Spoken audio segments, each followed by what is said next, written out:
What's good and what up? It's your brother SamAnt here at Viral Hip Hop News. You already know what to do. Before we get started with the video, do me a favor and hit that like button. I do appreciate it. All right, man, this is a little bit of an interview with the legendary Paul Mooney. This was probably about 10 or 12 years ago. I like going back in the crates and digging up old interviews that are relatable to today's society and doing commentary on it. So I'm going to do that right now. Salute to Sabir Bey, aka More Info, for some of the content that I'm going to show you right now toward the back end of the video. Make sure you follow him. This is an interview that he did with Paul Mooney probably about a decade ago, as well as some other excerpts from Paul Mooney. I'm going to be cutting in and out through the videos to give my commentary and perspective on some of the things we hear. Not going to hold you too much longer. Without further ado, let's get to the content, man. Let's go. Black is definitely the new white. It is. I mean, you've got a white policeman that they're transferring to Los Angeles for a trial, saying they couldn't get a fair trial racially in Oakland. So black is definitely the new white. Well, if a white man can have a fair trial, we're in big trouble. Well, Richard Pryor was definitely the king of comedy. It's a, they say that Mark Twain was the best storyteller, American storyteller. If that's true, then Richard was Dark Twain.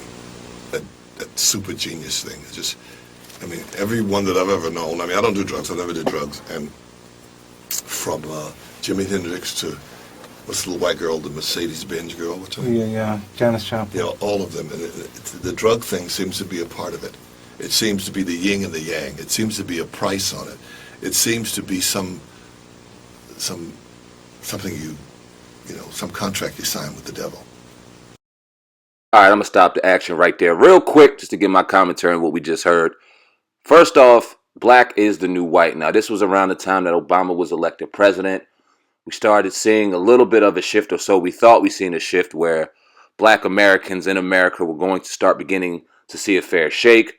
White America were beginning to play the victim role, so to speak, where they thought that they were being unfairly looked at, prejudiced against, and almost felt like they were the minority, given the fact that we had so many immigrants, them too being immigrants in this country. But that was just a mask, as we can see. I'm not going to say I disagree with Paul, but what I'm going to say is, given the time in which he said this, it really goes to show you how much they took that as a threat and what they're doing now to make sure that they make America great again. That's all I'm going to say. As far as him talking about geniuses in the game and drugs, I think those two go hand in hand. Very interesting conversation, interesting debate on whether or not it's a gift and a curse. I think it is, but not going to talk too much longer. Let's get back to Paul Mooney, and then I'll get to the commentary. Let's go.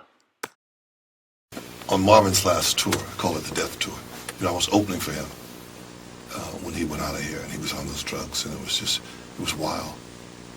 He thought midgets were chasing him. It's just, the biggest drug is reality. You could be on an acid trip.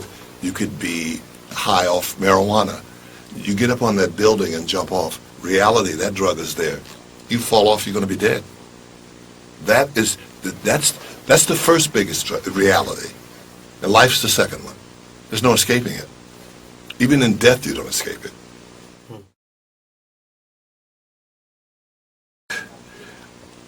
I read the book, and if any Christian could read that book, they would throw it down. They would know that some demon wrote it. I understand that things happen in families, and there's a lot of things going on in families that we don't know about. But there's a lot of family secrets which should be kept a secret. And I think this movie's late. I don't think it's innovative. All that stuff went on in slavery. You can't top slavery. There's no topping it. That's how I look at it. Watch Gone with the Wind. Precious doesn't top Gone with the Wind. Scarlett was the biggest hoe that you know. She was sleeping with everybody. She screwed everybody but Mammy, and she might have done that. Gone with the Wind makes Precious look like a Disney film. I want some positive stuff. I don't, and as a black male in America, we're not actors and actresses, or a black woman. When we play a role, people think that this is a reality show. when Superfly was out, they thought every black man was a pimp. When they go see these films with black people in them, they believe what they see. You know, a white actor, they're acting. You know, you don't think that every white man's Jason or every white man's Psycho in that movie. That's an actor. All right, Mr. Mooney said something real interesting in that excerpt right there. Now, Oh God and I just left the BET Awards in Los Angeles 2019. It was real dope. Seeing Tyler Perry, he received an award, a Lifetime Achievement Award or something like that from Taraji P. Henson. Well deserved. He gave an exceptional speech that Oh God and I are going to talk about on today's podcast, episode 183. For those of you who are listening, who will be listening in the future, it's episode 183. Go to iTunes, Spotify, Google Play. You can check out this conversation in its entirety. But he was talking about his sacrifices, and one thing he said is him putting on a dress got him to where he was today. Now, if you don't know, the brother's doing major things. He has a damn fucking whole compound out in Atlanta where he has a movie studio. It's his movie studio, owned by him. Former Confederate land, now owned by him. One black man, very powerful. And the speech, it really made Oh God and I just have a conversation as to, yes, Tyler Perry's doing some great things, but at what cost? Was it at the cost of the black male image by putting on that dress? Mr. Mooney brought up a lot of things that kind of go hand in hand with our conversation piece that we're going to have later on, is though, or basically putting to the point where anytime they see a black male or woman on camera, anytime there's a black image, that is now perceived as reality. When you look at a white person put on a mask, it's not Jason or Michael Myers. But when a black man puts on a dress, it's acceptable. We got to make sure that we draw a fine line. But that conversation is going to be great. Like I said, episode 182. You can check that out on iTunes, Spotify, Google Play. Let's get back to Paul Mooney. Let's go. Everyone's looking for someone to approve of them, someone to like them. Everyone wants to be loved. It's a petting club. You know, I mean, it's just like, no. A human being is a very complicated creature. Mm-hmm. They can go to sleep happy and wake up unhappy, or vice versa. They can go to sleep unhappy and wake up happy. They're unpredictable. Not all that glitters is gold. I mean, you know, wouldn't you think if a person had super fame, super money, that they would be okay? I mean, we all believe that, you know, that's what it takes. If I could just pay my house note, if I could just pay the mortgage, if I could just pay the car note, if I could just take care of my family, if I could, you know, all these wishes, all these things that we want. Why do you think these people that you know that are famous and have lots of money, and I mean lots of money, be in a group? Want to be a Scientologist or want to be in some other group? Something's wrong somewhere. Why would you need that? Right. So people hide their feelings. I think that people have trouble breathing. I think that people think they're going to be found out, that maybe they're not talented. You think that they are, but they don't think they are. It's your self-esteem. It's who you think you are. This is cut and dry, man. About the word nigga. Oh, or did I say it wrong? The N-word. Why you don't say it anymore? Yeah, everyone asks me that. I don't say it anymore because I just gave it up. I gave it up for Lent. How about that? For Lent? Yeah, that's what I gave it for. No, I don't deal with it anymore. I don't say it. I've said it for a long time, Richard Pryor and myself, and we had fun with it. And so it was to desensitize it. It was a different world then. We live in a different world. And it's funny because when I was the ambassador for the word, and while I was saying it, no one came to my defense. Nobody talked about the word. No one spoke up. If you remember, let's go back in the day. You know, you didn't hear anybody speak. No, really, the only person that really dealt with the N-word was Dick Gregory, because he had a book he put out entitled The N-word. Well, Richard was the only stand-up to say not to say it. Dick Gregory says he'll say it till he goes to his grave, because I do concerts with him. I did a sold-out show at the Lincoln Theater in Washington, D.C. with Dick Gregory, and he said it. He said because when him and Martin Luther King were demonstrating, the sheriff told him, if you N's come over this line, I don't care what that N-loving president says, I'm going to kill you. He said the people told him they were going to murder him, so he going to go to his grave saying it, you know? But you know, I just had Dick Gregory here not too long ago in Philadelphia. He's another funny guy. Oh, he's a genius. Yes, he is. Very, very. Yeah, and, you know, he was like, I couldn't call him Dick. I had to say Mr. Dick. So that made it even funnier for me saying Mr. Dick. Oh, that's funny. But we talked yesterday a little bit, and I was talking. Oh, let me how- finish about the word. So, Richard stopped saying it because he went to Africa. It wasn't in the African language, and he didn't hear the word while he was there. And he said he wasn't going to say the word anymore. And I was an ambassador for the word. I had a love affair with the word, and I was very dedicated to my lover. And I stuck with the word, and I said the To word. your lover. Yeah, the word. I was in love with the word. So I said you're very loyal to your lover. So I was very much into the word. And after the Michael Richards incident, and it put it on the table. It put the word on the table. It was on every news channel, white, black, green, yellow, Asian. It was all over the world. And they gave us a chance to deal with it. And then it brought out with the rappers, and they're caught up to. The rappers are caught up into anything that society says no to. They say yes to, yes no to. matter what the derivative is. The derivative is of the kids wearing their pants low. It comes from being incarcerated, and they took the belts from them to keep them from hanging themselves because it was a sign of ownership where the older men that were older and stronger were screwing them, and they belonged to them. It was a sign of ownership. That's what that is. You hear that, That's what everybody? that's what that is. You hear that, and that's where that comes from. And it's the same thing with cornrows. It started in prison because they would do each other's hair. They're bored stiff there. And at first that was a very negative thing. And then it infiltrates into our society because prison, whatever's in prison is real.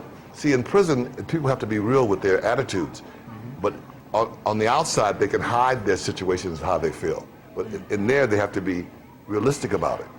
You know, our society is prison. I mean, we don't get the people from prison to put in our society. We get the people from our society to put into prison. So the prison is a reflection of what our society is. So that's why you see all the stuff that's going on here today. That's what you see. Oh my gosh, man. That's why it's so wild, you know. And they sensationalize everything. I mean, today it was all over the news. A woman was on the toilet. All right, I'm going to stop it right there and just throw the rest of my commentary on the back end of this video and shut it down. Appreciate each and every one of y'all who stuck around for the end of this video to hear what I have to say. Man, Paul Mooney's a genius. Now, this happened in about, I think, 2008, so 11 years ago now. Such a long time ago now. Now we see what's happened within these last 11 years. So much has happened. So much time has passed. So much has changed. And his words are still so timeless. Now, when he talked about just, you got to pay attention to what Paul Mooney says, because he was talking about just the love affair. That was his lover. And you heard Bay say lover, like as opposed to talking about it in a sexual term, but he wasn't. He was just talking about what his subconscious was in love with. His subconscious was in love with just the word nigga, so he just kept saying it, throwing it here. And all of our subconsciouses are in love with something, whether we believe it, know it, identify, acknowledge, or not. We do things on a daily basis that we have no control over because our subconscious, because our habits just lean us toward a direction. You may get up and take a shit, piss, do this, do that, and may not even realize you do it. It's just customary to your routine. That's your love affair. He had a love affair with the word nigga, so anything that he did, he threw it in his salad, he threw it in his soup, he threw it here, he threw it there. And eventually, once that love affair passed, once that habit was gone, he moved on to something else. 100% understand what he's saying, but you got to take it and listen to how he throws it in wordplay. He's very interesting and very dynamic in how he speaks.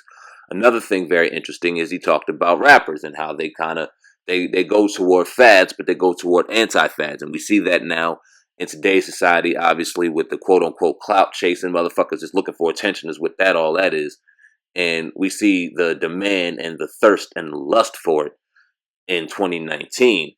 And we just talked about how he was talking about how, or I could just see where we talk about it in conversation on the podcast a lot, where people just automatically jump to the phone and run to the phone as opposed to checking somebody how we used to, because it's the popular thing to do. Or they're going there and they'll show their Jews because it's the popular thing to do. Or it's just, man, now, as far as when he talked about jail traditions and pants sagging and what that meant as far as ownership and braids, I mean, he's kicking some real knowledge. Now, as far as the braids are concerned, I know a lot of people in the comment section right now are going to automatically go to braids originated in ancient Africa, and this was a tradition that we long had as far as blacks are concerned, a tradition that we've done with our hair, but you got to pay attention Like I said to Paul Mooney, he wasn't talking about braids or locks in particular. He said cornrows, which are very different. My son wears braids, he rocks cornrows, and what I'm finding out about motherfuckers trying to do his hair, ladies trying to do his hair,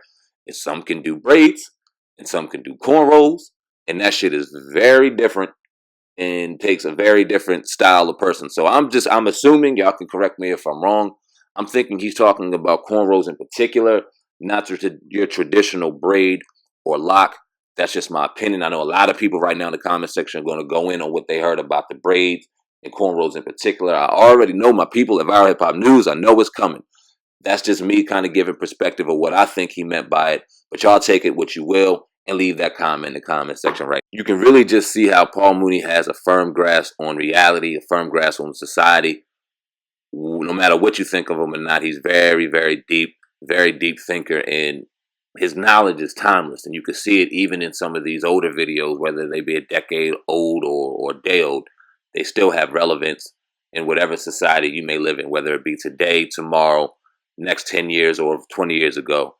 His words speak volumes because they're very real and very poignant. That's just my 1-2. Y'all leave a comment in the comment section. Let me know what you think of this video and Paul Mooney speaking on a number of different topics. I appreciate each and every one of y'all. This is Viral Hip Hop News. Subscribe to the Hip Hop Uncensored podcast underneath in the description box right now. Also, the link to the full interview with Sabir Bey and Paul Mooney is in the description box as well. So look to more info. It's Viral Hip Hop News. SamAnt in the building. And I'm out of here, man. Peace.